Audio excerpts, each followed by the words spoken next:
यादें, दिल छू लेने वाली कहानी। दीपा जल्द से जल्द काम निपटा रही थी क्योंकि उसे कुश को लेकर दशहरे का मेला दिखाने भी जाना था।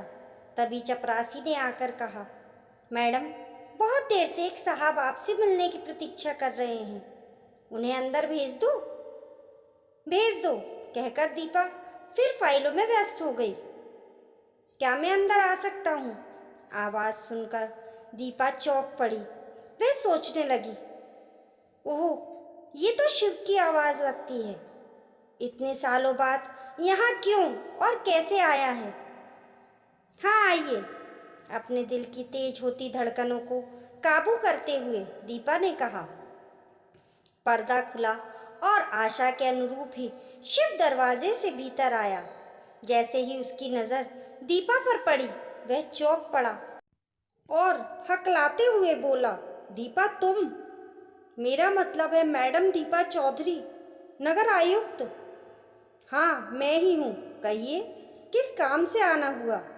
दीपा ने अपने भीतर उमड़ रहे तूफान को संयत करते हुए शांत स्वर में पूछा। मैं अपनी ज़मीन पर एक अस्पताल बनवाना चाहता हूँ, उसकी फाइल आपके यहाँ जमा है।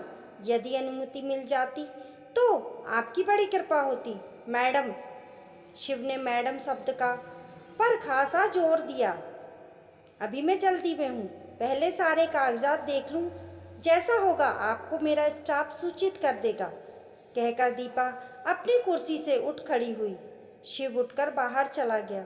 दीपा ड्राइवर को घर चलने को कह गाड़ी में बैठ गई। बैठते ही स्मृतियों ने उसे आ घेरा और वह यादों के गलियारे में भटकने लगी। कॉलेज में कदम रखते ही उसका सामना शिव से हुआ था। सुंदर, सजीला शिव शहर के एक नामी वकील का बेटा था।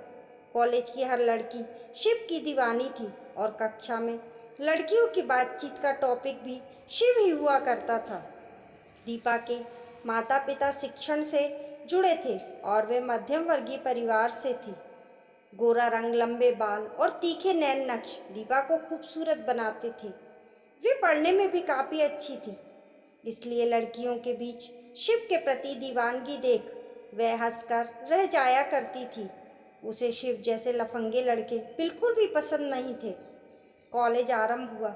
लगभग 5 महीने बीतने को थे कि एक दिन कॉलेज के सभी विद्यार्थी शहर से थोड़ी दूर स्थित जलप्रपात पर पिकनिक के लिए गए। वहाँ दोस्तों की फरमाइश पर शिव ने कई गीत सुनाए। दीपा ने महसूस किया कि शिव गीत गाते समय बार बार उसी की ओर देख रहे हैं। न जाने क्यों दीपा को भी शिव का उसे देखना अच्छा लगा। धीरे धीरे दीपा शिव की ओर खिंचने लगी। शायद उसे इस बात का गर्व होने लगा कि जिस शिव का पूरा कॉलेज दीवाना है, वही शिव उसे चाहने लगा है। अब शिव और दीपा के प्रेम के बारे में सभी को पता था और कॉलेज की लड़कियां दीपा की किस्मत से ईर्ष्या करने लगी थी। फाइनल ईयर खत्म होने को था। परीक्षाओं से पहले एक दिन शिव दीपा को जिद करके अपने घर ले गया। उस समय शिव के घर वाले किसी विवाह में सम्मिलित होने के लिए बाहर गए हुए थे। शिव ने मौके का फायदा उठाना चाहा था, परंतु दीपा किसी तरह वहां से बचकर आ पाई थी। उसे वापस घर पहुंचकर शिव से और स्वयं अपने आप से नफरत होने लगी। दीपा सोचने लगी, आज तो अनर्थ ही हो जाता, गलती मेरी ही है। मैं ही शिव की बातों और प्यार के झूठे खेल में आ गई। मैंने क्या सोचा था और वह क्या निकला। फाइनल की परीक्षा देकर दीपा दूसरे शहर चली गई और सिविल सर्विसेज की परीक्षा की तैयारी में जी जान से जुट गई। अथक परिश्रम और प्रबल इच्छा शक्ति से दीपा ने सिविल सर्विसेज की परीक्षा उत्तीर्ण भी कर ली। उस दिन के बाद दीपा ने शिव से अपने सारे संबंध तोड़ लिए। हालांकि शिव ने दीपा की सहेलियों के माध्यम से 1-2 बार संपर्क करने का प्रयास भी किया, परंतु दीपा का तो जैसे प्यार से विश्वास ही उठ गया था। आज इतने सालों बाद भी दीपा ने विवाह नहीं किया है। एकाएक गाड़ी रुकने के साथ ही दीपा की तनंद्रा टूटी। माँ ने दरवाज़ा खोला तो वे दीपा का चेहरा पढ़कर बोली, क्या बात है, तू इतना परेशान क्यों दिख रही है? कुछ नहीं माँ, ऑफिस में ज़्यादा काम था। खुश कहाँ है?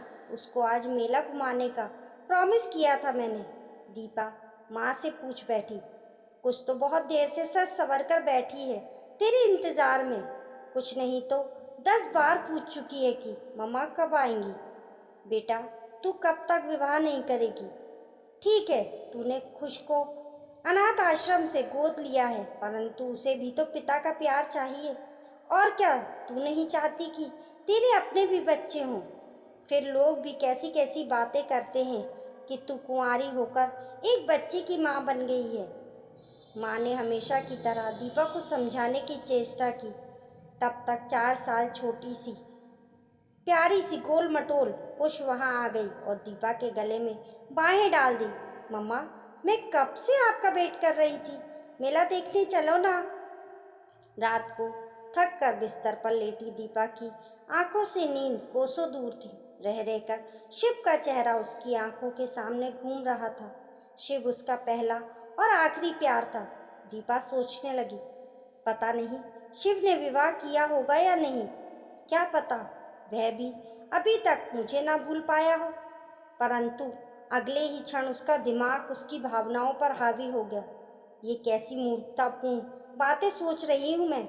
शिव का विवाह हुआ हो या नहीं, उससे मुझे क्या फर्क पड़ता है। शिव ने अपनी दौलत के नशे में चूर होकर मेरे प्यार का अपमान किया। वे मुझे एक बेजान गुड़िया समझ मेरी भावनाओं से खेलता रहा। ये तो अच्छा हुआ कि सही समय पर मेरी आंखें खुल गईं और मैं उसके चुंगल से बच निकली। क्या विवाह करना ही किसी नारी के जीवन का मकसद होता है दोस्तों? क्या पुरुष के बिना नारी संपूर्ण नहीं? आज मैं सशक्त हूँ तो मुझे दूसरी बच्चियों और महिलाओं को संबल प्रदान करना चाहिए। आखिर मैंने सिविल सेवा भी इसलिए चुनी थी कि मैं समाज के उत्थान में अपना योगदान दे सकूं। मुझे कुछ को पढ़ा लिखा कर अच्छा नागरिक बनाना है और कुछ जैसी अन्य दूसरी बच्चियों का भी जीवन संवारना है।